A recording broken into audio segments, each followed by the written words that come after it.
Olá, amores, tudo bem? Espero que sim, espero que esteja tudo bem com vocês, com a família de vocês. Faz um tempo que não apareço, né? Pois é. Mas vamos lá, estou a fazer esse vídeo porque vocês de certeza que viram esse post que eu fiz pela manhã, onde diz que o João Lourenço planeja, sim, admite uma revisão à Constituição angolana para que ele possa concorrer a um terceiro mandato. É verdade.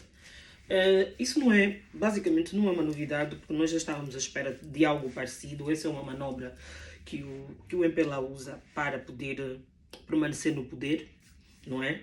Mas vamos lá rever aqui algumas coisas. Deixa-me dizer-vos, eu não sou jurista, tá? E eu acho que um jurista vai ter muito mais bases para elucidar vocês melhores. Eu vou fazer aqui a minha análise com base naquilo que eu leio, naquilo que eu vou investigar, tá bem? Mas tenho que deixar aqui claro que eu não sou jurista. Minha formação é linguística. Mas como eu gosto muito do direito, então eu vou buscar informação. Mas vamos lá. Nós estamos atualmente na Terceira República.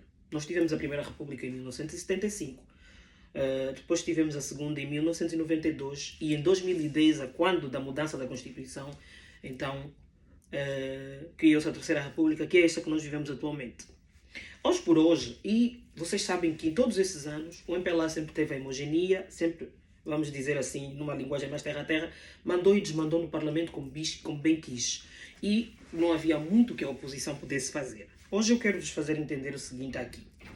Quando aconteceu as eleições, nós temos consciência que o poder, a vontade do povo foi usurpado. Nós sabemos disso. Com o MPLA, nós, povo, não elegemos o MPLA e nós sabemos que o MPLA foi eleito pelo Tribunal Constitucional. Que infelizmente, por quê? Porque infelizmente em Angola não existe democracia. Não há uma separação de poderes, porque em democracia há separação de poderes entre o poder presidencial, o poder executivo e o poder legislativo. Coisa que não acontece no nosso país. Infelizmente não acontece, tá? Então é isso que a gente vê. E como não há democracia, nós vimos o partido no poder, controla as instituições, faz o que bem entende e não há muito que se possa fazer para mudar isso, porque eles é que têm atualmente o poder. Só que, de facto, há coisas que mudaram. Vocês lembram que na altura das eleições havia muita controvérsia, havia muito problema, cada um falava uma coisa, um vinha, dava uma opinião, falava isso, falava aquilo, blá, blá, era um monte de blá, blá, blá. Inclusive chegaram a criticar a UNITA. A princípio, a UNITA estava a cogitar a possibilidade de não assumir os seus lugares no Parlamento por conta da eventual fraude que se alegava. E depois de muita conversa e tudo mais, tinham que fazer isso, porque eu também já falei sobre isso aqui. Nós temos o artigo, se não estou em R152, que fala do porquê que a UNITA tinha que assumir os lugares no Parlamento, e ainda bem que o fizeram. O MPLA, durante muitos anos, o MPLA mudou a Constituição em 2010 porque não havia uma oposição. O MPLA sempre teve a maioria dos assentos no Parlamento, então lhes permitia mudar, desmandar e desmandar no país da maneira que eles quisessem, como eles bem entendessem. Só que atualmente, a atual Constituição do nosso Parlamento já não dá ao MPLA plenos poderes. Hoje, o MPLA, para mudar certas leis, até mesmo para a revisão da Constituição ser aprovada, eles vão precisar de negociar com a oposição. Então, esses 90 assentos que a UNITA conquistou no Parlamento, que nós votamos por mais, mas esses 90 assentos dão um certo poder à UNITA, para que o MPLA não faça e desfaça. A vontade deles não é nem revisar a Constituição, é mudar novamente a Constituição. Para quê? Para que o JLO tenha um terceiro mandato. Então eles querem fazer essa revisão da Constituição. Ele, claro, vai propor essa moção, mas dificilmente vai ser aprovada essa revisão da Constituição, dependendo de que artigos eles querem mudar e de como eles querem mudar esse artigo. Vão ter que negociar. Hoje a UNITA tem mais assentos. Se o MPLA ainda tivesse dois certos... Vocês lembram, durante todos esses anos, o MPLA deteve sempre 1/5 do Parlamento. E a UNITA, a oposição, não tinha grande expressão. Já não é a mesma coisa. Hoje o MPLA não tem nem 1/3, não tem nem 2/3 desse Parlamento. E graças a Deus. Porque se eles ainda tivessem os 147 assentos, nós hoje estávamos completamente perdidos. Íamos ter que engolir esse senhor por mais 10 anos. Mas, deixa-vos dizer uma coisa. Ainda assim, Ainda assim, eu dizia, numa democracia tem que ter separação de poderes entre o poder executivo, o poder constitucional e o poder legislativo. São três poderes que constituem uma república democrática. Angola, como muitas vezes o João Lourenço diz, um Estado democrático de direito, está longe de ser um Estado democrático de direito. E sabem porquê? Vou-vos dizer também aqui, sem esquecer o que eu estava a dizer. Quando se faz uma revisão de uma Constituição, em qualquer democracia, o povo é consultado. O povo é consultado. A Comissão Eleitoral faz uma escutação para ouvir a opinião do povo. E em muitas democracias, numa delas os Estados Unidos, certas mudanças, certas revisões do Parlamento, certas revisões da Constituição têm que ser votadas. O povo fazem uma eleição, vão ouvir o povo. E depois é que a moção é levada para a Casa das Leis, o Senado e a Câmara dos Deputados para discussão e aprovação. Em Angola não se faz isso. O MPLA acorda de manhã, decide que vai revisar um determinado artigo, eles vão lá, apagam o que eles acham que têm que apagar, escrevem o que eles têm que escrever e tal. Como tem a maioria dos assentos, tinham 2/3 do Parlamento, iam lá, pá. E ninguém podia falar nada. Hoje isso já não acontece.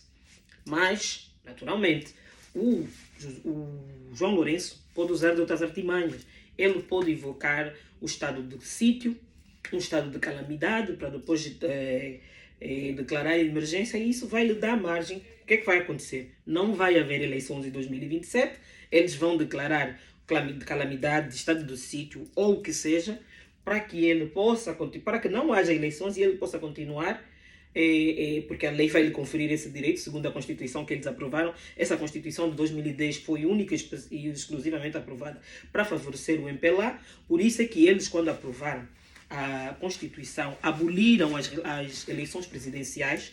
Não é? Em democracia existem eleições partidárias e eleições presidenciais. Hoje, cabeça de lista do partido, elegem o partido, ele automaticamente é presidente. Isso não é democracia. Isso acontece em regimes ditatoriais como o nosso. E essa Constituição foi aprovada exatamente para beneficiar única e exclusivamente o MPLA. Hoje é diferente. Então o que eles vão fazer? Eles não têm como ir fazer essas mudanças sem ter que negociar com a UNITA, sem que a UNITA aceite. Já não é tão fácil assim. Então eles vão usar dessas artimanhas. Outra coisa que eles podem fazer é, vão fazer uma eleição partidária dentro do MPLA, eleger um outro cabeça de lista, colocar o João Lourenço como vice-presidente do partido, não é?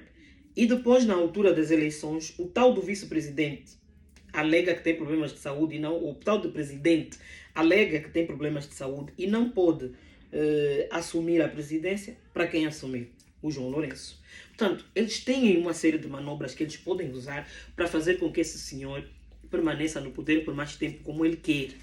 E o mais engraçado é que esse mesmo homem, durante muitos anos, criticou o José Eduardo dos Santos, porque o José Eduardo dos Santos ficou no poder 38 anos. Nós ouvimos o João Lourenço fazer críticas, isso não é uma coisa que eu estou a inventar, está gravado. Nós vimos as declarações que ele fez durante o tempo da campanha da primeira eleição dele. Nós vimos isso, claramente. E hoje nós estamos a ver o João Lourenço fazer exatamente as mesmas coisas e pior que o José Eduardo dos Santos. Ele fazia. Ele faz. João Lourenço sempre disse, eu não sou milionário. Ele não era milionário, ele já era milionário. Mas ele dizia que não era. Agora ele já não é mesmo milionário, ele agora é bilionário, porque ele hoje tem uma fortuna igual a da Isabel dos Santos. A Isabel dos Santos tem uma fortuna avaliada em 12 bilhões de kwanzas. Ele diz, o meu governo é o único que está a combater a corrupção. Que corrupção? Qual corrupção? Combater a corrupção é prender o Mano Vicente. Combater a corrupção é pegar aquela lista de todo o dinheiro da Angola que está na mão deles e entregar o dinheiro de volta e pôr essas pessoas à conta com a justiça. Isso é combate à corrupção. Está a combater a corrupção como quando a filha dele é vice-presidente da Bodiva, há um concurso para se fazer qualquer coisa que eu já não me lembro o que é, que a Ana Dias do Lourenço era presidente da mesa do júri, hein? E elegeram que empresa? A Bodiva, que é a filha do João Lourenço, é vice-presidente. E ele fala de combate à corrupção. Nós vemos nepotismo claro. Ele fala de combate à corrupção e o sobrinho dele direto, o filho da irmã, não é? Ganha um contrato que não houve concurso público para a obtenção de carteiras no valor de 15 bilhões de kwanza. 15 bilhões de kwanzas é dinheiro considerável. E ele fala que o governo dele é o único que está a combater a corrupção. É o único governo que está a combater a corrupção. Quando ele desfaz um decreto para se construírem 1.500 casas sociais e a empresa que vai construir as tais 1.500 casas sociais é do irmão dele. Não houve concurso público. Não houve. E, no entanto, o irmão dele é que vai fazer, a empresa do irmão dele é quem vai construir as tais 1.500 casas sociais. Estamos a falar de combate e ele fala que ele é o único, que o governo dele é o único que combateu a corrupção. Portanto, estamos na presença de um homem que não tem total noção daquilo que ele faz, não tem total noção de governância, não tem total noção daquilo que é ser presidente. Nós vimos, e isso eu não preciso falar, porque todo mundo vê, que ele não tem competência para ser presidente, não tem competência, ele não é presidencial, ele não tem sequer capacidade. Hein? Por exemplo, qual é a necessidade que ele tinha de ir à coroação? Não tinha. Fora que eu vou-vos dizer mesmo aquilo que eu penso. Aquele homem que está naquele vídeo, não é o João Lourenço. E vocês por que não se perguntam por que a TPA, Zimbos e tal, não passou o mesmo vídeo que o Chá Agora Aguenta publicou? E por que o Chá Agora Aguenta só colocou no Instagram, não colocou no Facebook? Vocês vão comparar os convites que a TPA mostrou e o convite original não tem nada a ver, e por aí vai. É uma série de coisas que qualquer, não precisa nem ser um expert em edição de imagem, vai conseguir desvendar o mistério daquele vídeo. Eu não estou a falar mais sobre isso para não causar mais polêmica, mas a verdade está aí para quem quiser ver. E ele não precisava de lá estar, podia representar uma outra pessoa se ele fosse convidado. Mas, como não há noção do que se fazer, com tanto problema que tem dentro de Angola para se resolver, ele vai se preocupar com uma coroação. Gastar dinheiro público. Então, essas manobras todas que eles estão a tentar fazer é para manter esse homem no poder. Só que assim, é aquilo que eu dizia no meu post. Isso é uma forma de procurar uma guerra civil. Vocês não param ainda para se perguntar por que o João Lourenço tem investido tanto na defesa? Houve alguém que me respondeu, mas em grandes democracias se investe na defesa. De facto, em grandes democracias se investe na defesa. É importante, não estou a dizer que não seja. Em grandes democracias. Angola não é uma democracia. E em democracias que funcionam. Em democracia, que o povo tem uma qualidade de vida, que o povo tem um nível de vida, um custo de vida que é bom. Uma democracia, né, que funciona. A escola, a educação funciona, a saúde funciona, os transportes, saneamento, habitação, ou seja, todos os serviços básicos que é obrigação do Estado prover para o povo funcionam. Então aí justifica-se que eles investam tanto em defesa. Em Angola nada funciona. Em Angola nada funciona. Por que se investe tanto na defesa? Eles estão a fazer esse investimento na defesa para poderem fazer em 2027 invocar o estado de sítio e vão colocar os militares todos na rua com armamentos pesados para impedir uma confusão, para impedir uma eventual rebelião. Tudo isso é feito de caso pensado. O João Lourenço não entende de política, mas ele entende de táticas militares porque ele é militar. E a única maneira dele se manter no poder é militarizando o país. Isso é ditadura. Isso não é democracia. Nunca foi. Nunca foi. Desde que Angola atingiu a independência em 1975, Angola nunca foi uma democracia. E todos esses problemas começaram lá atrás. Por isso é que Cita Vale, Nito Alves e tantos outros que a história nos conta se revoltaram. Porque esse problema da corrupção no MPLA vem de lá de trás. Vem de lá de trás. E a história nos mostra isso. Vocês precisam de ir procurar. Se vocês forem procurar todas as informações disponíveis, assim a Angola não tem, mas na internet o Google vos dá todas as informações possíveis sobre tudo o que de facto aconteceu no 27 de maio. Não é a história que o MPLA conta. E há muita gente que viveu o 27 de maio que tem medo de falar. Porque até hoje esse assunto é um tabu. Por quê? Porque nós sabemos quem eram os verdadeiros fascistas. Mataram essas pessoas, desrespeitaram o João Lourenço, o MPLA, desrespeitou a família das vítimas quando entregou ossadas falsas. E não tinham como entregar as ossadas dessas pessoas, porque eles foram mortos e jogados no mar. Quem é que foi lá no alto mar buscar o corpo dessas pessoas para virem apresentar corpo? Um exame de DNA, hein? Claro que comprovaria que não é, e como comprovaram que não são ossadas dele. Não são. Então aquele pedido de perdão que o João Lourenço veio fazer é uma falta de respeito muito grande. São famílias que sofrem até hoje por causa do 27 de maio. Eu tenho-vos dito isso constantemente. Procurem pessoas mais velhas, de 60 anos para cima, que viveram o 27 de maio, que conhecem a verdadeira história do 27 de maio. Falem com eles e eles vão vos explicar. E quando vocês lerem tudo o que aconteceu no 27 de maio, vocês vão entender a razão da nossa luta hoje. O que se vive hoje com essas personagens que vocês veem, Gangsta, Isidro, Laura, eu, o Cissa, o mais velho William Tomné e tantos outros ativistas, tantos outros. Eu não me considero ativista. Eu sempre vos disse isso e continuo a dizer, eu não sou ativista. Mas vocês, se forem ler a história toda, a verdadeira história do 27 de maio, vocês vão entender o porquê da nossa luta hoje. Nós vivemos em cima de uma grande mentira. A nossa história toda precisa de ser reescrita. Porque o MPLA enganou o povo durante muito tempo. Se temos um protagonista na vitória da libertação de Angola, esse protagonista é o FNLA e a UNITA, não é o MPLA. Leiam a história, mas leiam de facto a verdade. Não aquilo que o MPLA pinta.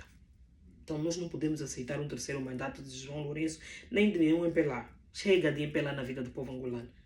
Chega. E o MPLA tem consciência disso. E sabem por que eles vêm arranjando essas manobras? Porque o MPLA sabe que o dia que eles saírem do poder, eles nunca mais vão voltar ao poder. Nunca mais. E eles sabem disso. Por isso é que eles se negam a sair. Vocês ouviram o vídeo o áudio do Capapinha, o que ele dizia? Então, informem-se, meus amores. Fiquemos atentos, porque eles estão a arranjar todo tipo de manobra possível para manter esse maluco, esse senhor que não tem nenhum tipo de equilíbrio emocional no poder. Combata a corrupção, combata os filhos do inimigo dele, combata os filhos do José Eduardo dos Santos, isso sim. O resto é ilusão da cabeça dele. Tá? Vamos ficar atentos. Fiquem bem. Beijos.